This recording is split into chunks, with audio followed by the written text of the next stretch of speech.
Ubay-ubay sab ka mga balay ang nadanyos dihang nabati ang magnitude 7.4 nga linog sa Caraga, Davao Oriental. Gani gideklara na ang state of calamity sa lungsod tungod sa kadaot dala sa linog. Ani ang report ni John D. Esteban. Mas dire katong sala kaning dire sa park. Wa damhan ni Nanay Lubinya nga sa usa ka pamilukan mahugno ang iyahang balay sa Barangay Santiago, lungsod sa Caraga, Davao Oriental. Diha mitayog ang magnitude 7.4 nga linog niadtong Biyernes. Nasayangan siya pag-ayo, ilabi pa nga gipundar nila kini sa iyang bana nga bunga sa ilang pagpaningkamot. Apan bisan pa man ini, nagpasalamat gihapon siya kay wala sila maunsa. Swerte mi kay wala mi dire kay naami sa Picas Barrio kay fiesta didto. Kay kung naami patay gyud mi mag-asawa. Sa pagkakaron ma'am lisod gyud kaayo kay wala gyud mi makaibalo kung asa mi padulong unsa yamong buhaton.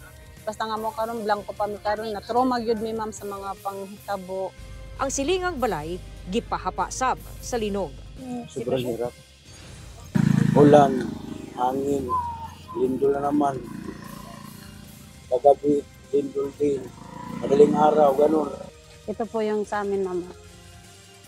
Nibigay na sab ning likod nga bahin niining balaya tungod sa kusog nga pagtayog.